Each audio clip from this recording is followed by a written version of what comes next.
Before we begin this fascinating journey into the story of America's quarter dollar, take a moment to support our hard work. Please subscribe to our channel.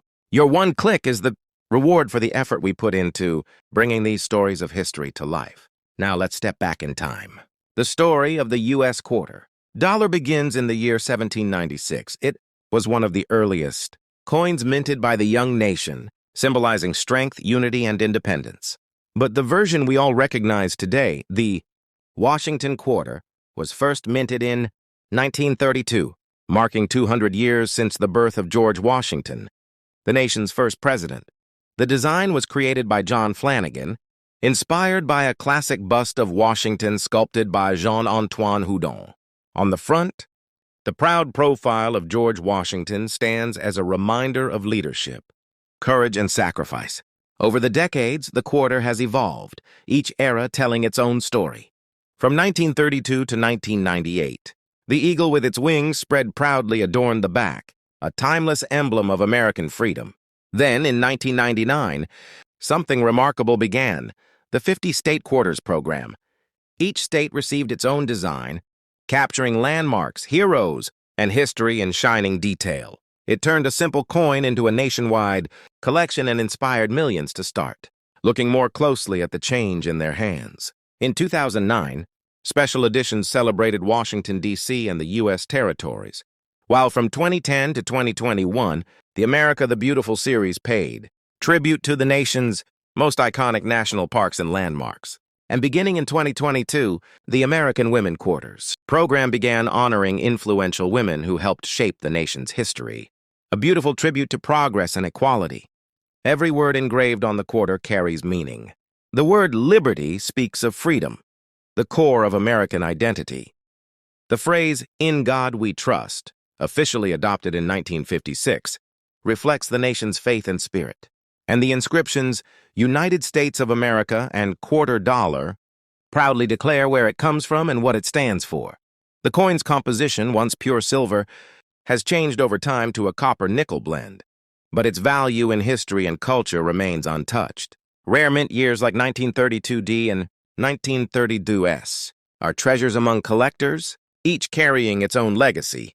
Beyond its numismatic worth, the quarter has become a symbol of everyday American life. It has powered vending machines, arcades, and toll booths for generations. A small coin with a big story, passing quietly from hand to hand, carrying with it a piece of the nation's journey. So the next time you hold a U.S. quarter, remember, it's not just a piece of metal. It's a whisper from the past. My friends, before we begin this journey through time, I have one humble request. If you value the effort behind every word, if you believe that history still has a heartbeat, then please subscribe to our channel. Your one click is the reward for our hard work, and it gives us the strength to bring more forgotten stories to life. Now, let me take you to a tale that hides within a simple piece of metal, a story of honor, pride, and legacy. The story of the U.S. quarter dollar, the coin that carries the face of a founding father and the spirit of an entire nation. The year was 1932. America was celebrating 200 years since the birth of George Washington, a leader who once stood tall through storms of revolution and sacrifice. To honor him, a special coin was born, the Washington quarter, a small circle of silver, yet it carried the weight of a nation's gratitude. Its creator, John Flanagan, shaped Washington's image from an ancient bust, crafted by the French artist Jean-Antoine Houdon. Every line of Washington's face, every shadow on that coin, was more than art. It was a reflection of courage and timeless leadership. On the front, Washington gazes left, calm, noble, unshaken. Around him, the words, "United States of America, liberty, in God we trust," and "quarter dollar." Each word, a vow of faith and unity. And on the back, an eagle with wings spread wide, guarding freedom, watching over the land he helped build.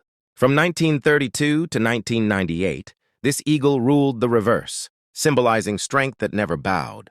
Then came a new era. From 1999 to 2008, the 50 State Quarters program began. Each state received its own unique design. From California's Golden Hills to New York's Statue of Liberty, every coin became a storyteller of its homeland. In 2009, America's territories joined the story. Puerto Rico, Guam, and others took their place in silver memory. And as time marched on, from 2010 to 2021 came the America the Beautiful series, showing the nation's parks, mountains, and landmarks in all their majesty. Finally, in 2022, the American Women Quarters program arrived, honoring the brave women who shaped history and inspired generations. Once before 1965, these coins were made of 90% silver, pure, shining, and heavy with worth. But as times changed, the silver faded away, replaced by copper and nickel. Yet even stripped of silver, the quarter never lost its soul. Collectors now seek those early editions, treasuring mint errors, silver versions, and rare commemorative coins, like sacred relics of America's story. The first Washington quarter, that 1932 issue, was never meant to stay. It was supposed to be a one-year tribute, a temporary design. Before we begin this story, I have one small request. If you believe our efforts deserve a reward, please subscribe to our channel. Your single click is the wage for our hard work and the motivation that keeps us bringing history back to life. In 1946, just a year after America lost one of its greatest leaders, a new coin was born, the Roosevelt dime. It wasn't just another piece of metal. It was a tribute to a man who fought a disease, led a nation through war, and left behind a legacy of courage and compassion. Franklin D. Roosevelt, the man who couldn't walk yet, carried an entire nation on his shoulders. He founded the March of Dimes, a campaign that united America to fight polio, the very illness that confined him to a wheelchair. The U.S. Mint chose John R. Sinnock, its chief engraver, to design this historic dime. On the front, Roosevelt's calm yet determined face reminds the world of resilience, and on the back, a torch for liberty, an olive branch for peace, and an oak branch for strength. Three symbols, one powerful message: freedom, peace, and strength, united as one. From 1946 to 1964, the dime shone in 90% silver, a sparkle of purity and value. But by the mid-1960s, silver prices soared, forcing the mint to switch to a copper core with a nickel coating. Still, the soul of the coin never changed. On January 30th, 1946, Roosevelt's own birthday, the first dime was struck. Soon after, whispers spread. People noticed the tiny initials JS on the coin, and rumors flew that it stood for Joseph Stalin. But the truth was simpler. They were the proud mark of the designer, John Sinnock. Even today, collectors treasure every proof, every silver reissue, every rare misstrike, because each Roosevelt dime carries a story of struggle, strength, and service. So the next time you hold a dime in your hand, remember, it's more than money. It's a memory of a man who turned weakness into willpower and history into hope. Friends, creating this video took a lot of effort, research, and time. The true reward for our hard work is only one thing: that you subscribe to our channel. Yes, your single subscription is the motivation that gives us the energy to bring more such historical stories to you. So right now, press the subscribe button and become a part of our journey. Do you know that a simple coin from the British, Raj, hides within it a deep story, a tale of slavery, power, and empire? Today we'll talk about a coin that isn't just made of metal, but carries the heartbeat of history itself, the coin of Edward VII. Let's turn back the wheels of time and travel to the early 1900s. In 1901, the long reign of Queen Victoria came to an end. A new face wore the crown: Edward VII.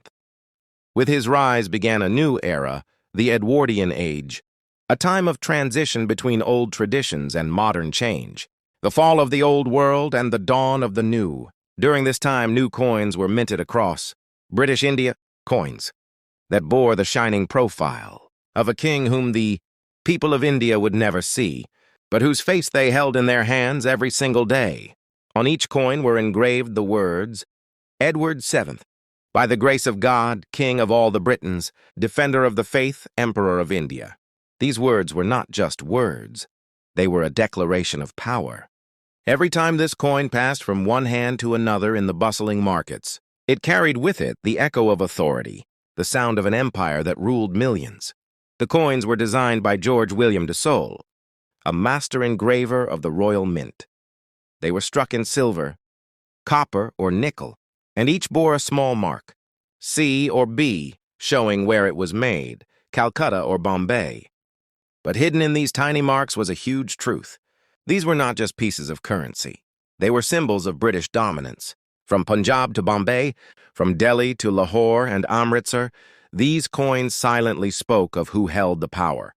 In the marketplaces of Punjab, inside pouches of traders, and in the sweat-stained palms of laborers, these coins passed from hand to hand as part of daily life. But today, when one of these coins emerges from the soil during a dig near a riverbank, it seems to speak not with words but with its shine. It whispers, "I am not just metal. I am a moment in time, when a nation was enslaved, yet dreamed of freedom." Think about it. A century has passed.